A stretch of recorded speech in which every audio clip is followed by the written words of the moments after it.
내년에 설립 예정인 강릉의 국립단설유치원인 홍제유치원.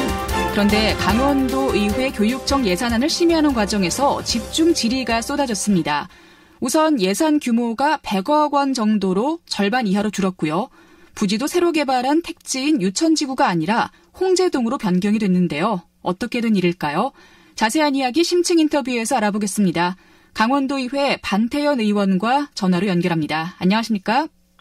예, 안녕하세요. 반태현입니다. 네. 강원도교육청 2020년 당초 예산안 심의 과정에서 이제 가칭 홍제유치원 신설 비용이 문제가 됐다고 하는데 어떤 문제가 있었나요? 아마 강릉에 국공립유치원이 신설된다는 얘기는 아마 이미 알고 계실 겁니다. 알려진 바대로 지난 올 초에 홍제유치원 신설 계획이 교육부에 제출이 되는데요. 그 내용은 이제 12개 학급, 그러니까 특수학급 1개를 포함해서 226명의 정원으로 홍제동 강릉 해람중학교 제2운동장이죠. 그곳에다가 이제 신설하는 걸로 이제 제출이 됐고요. 지난 4월에 교육부 중앙투자심사에서 부결이 돼요. 그 결과는 이제 유천초등학교 내 병설유치원을 설치하든지 또는 유천지구 인근 부지를 확보해서 추진하라, 이런 재검토 통보가 이제 내려집니다. 근데 요번에 이제 예산 심사에 가칭 홍제 유치원 변경 계획이라고 올라와 있는데 그 동일 부지에다가 절반으로 줄여서 6개 학급 108명 정원으로 규모만 줄여가지고 예산안이 올라와서 도의회에서 논란이 되고 있었습니다. 네. 그 교육부 중앙투자심사에서 부지가 부적절하다는 지적을 받았다면 부지를 옮겨야 하는 것 아닌가 그런 생각도 들어요.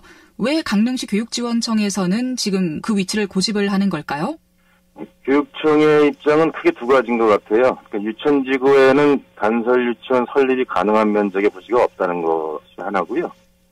그다음에 두 번째는 지금 아까 말씀드렸던 해람중학교 이운동장은 교육청 소유죠. 그래서 이제 부지가 확보하는데 용이하다는 점 두 가지를 들고 있습니다.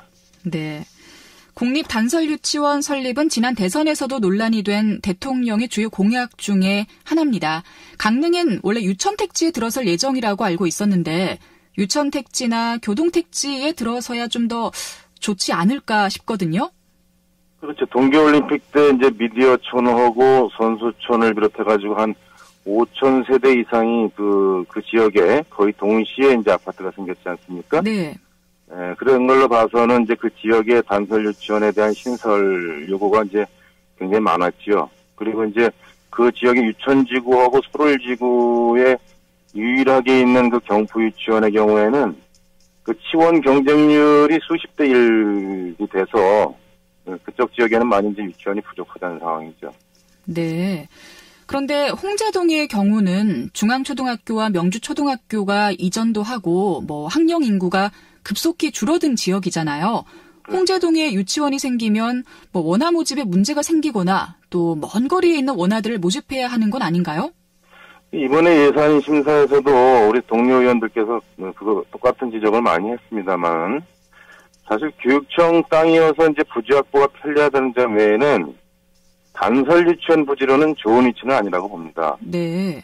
그리고 이제 유천지구와 전혀 다른 이제 생활권이어서 당초 이제 단설 유치원 설립 동기와도 이제 맞지 않는 게 사실이고 주변에 또 이제 해람중학교가 있고 강릉초등학교가 있지 않습니까? 네. 그래서 거기 도로폭이 굉장히 좁아요, 그 동네가. 그래서 이제 등교시에 이제 교통 혼잡이 아주 많은 그 지역이기도 해서 위치는 별로 좋지는 않다고 봅니다. 그렇군요.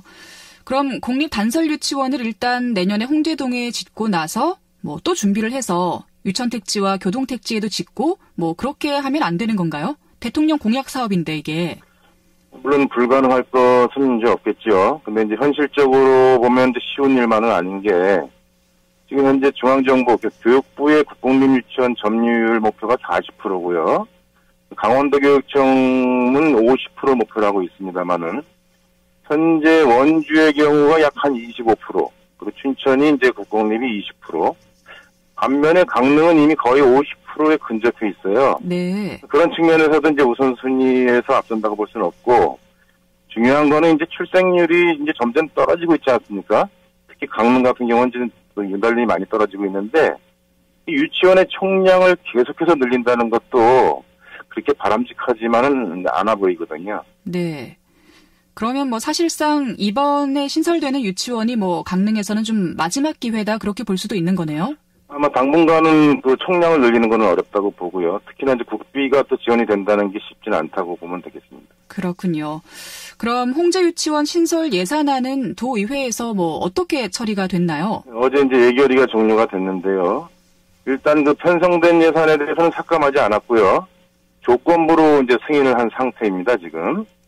그래서 이제 조건부에서 이제 권고사항이 뭐냐면, 도의회와 교육청, 그리고 강릉시, 그리고 LH공사가 이제 참여하는 별도 협의체를 구성해서 유치원 택지 내에 있는 부지를 다시 한번 보자, 물색해보자. 적당한 부지가 전혀 없을 경우에는 이제 홍제 유치원을 신설하는 것으로 권고사항을 명기하였습니다. 아, 그렇게 됐어요? 네. 네. 강릉의 단설 공립유치원 신설 계획이 좀 힘든 기회라고 하면 이번에 좀 제대로 만들어야 할 거라는 생각이 드는데요. 시간도 그렇게 많지 않아 보여요. 어떻게 하면 좋을지 의원님께서 생각하는 해결 방안도 좀 궁금합니다. 일단은 이제 권고한 내용대로 유치원지구에 가서 한번 살펴보겠습니다. 단설 유치원에 적합한 부지가 있는지 직접 한번 살펴볼 거고요. 또한 이제 이와 별개로 지금 현재 사립유치원들이 있지 않습니까? 네. 그런데 지원율이 이렇게 높지가 않아요. 그래서 이제 그거 사립유치원들을 공공형으로 이제 전환하는 방안이 또 하나 있고요. 또 하나는 지금 이제 수도권, 그러니까 서울이나 경기 지역에서 이제 실질적으로 하는 이제 방안들인데 공모를 통해서 이제 사립유치원을 매입하죠. 매입해가지고 국공립화하는 방안도 이제 병행하면서 국공립유치원의 비율을 점점 높여가는 것이 이제 좋을 듯합니다. 알겠습니다. 자, 이제 이렇게 공립 단설 유치원이 한번 들어서게 되면 추가로 유치원을 더 짓거나 위치를 옮기기에는 어려움이 크겠죠. 아, 그렇죠. 네. 강릉에 주어진 이번 마지막 기회를 또 잡음 없이 현명하게 잘 추진을 했으면 좋겠습니다. 그리고 또 얼마 전 유치원 그 급식비 문제가 좀 있었잖아요. 예. 네, 여기 관련해서도 의원님 의견을 좀 들어볼 수 있을까요?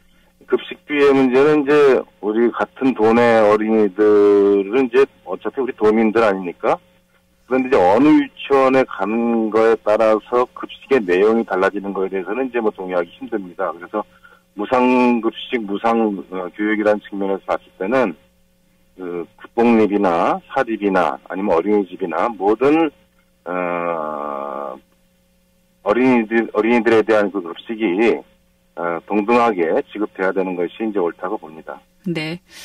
자, 알겠습니다. 오늘 심층 인터뷰 강원도의회 반태현 의원과 함께 이야기를 나눠봤습니다. 고맙습니다. 예, 고맙습니다.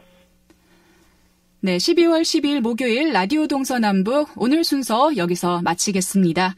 마지막으로 이제 유치원과 관련한 이야기를 했어요. 그래서 김청환의 개구쟁이 이 노래 띄워드리도록 하겠습니다. 지금까지 기술 김창조, 구성 정재희, 진행의 김서연이었습니다. 함께해 주신 여러분 고맙습니다. 저는 내일 다시 인사드릴게요.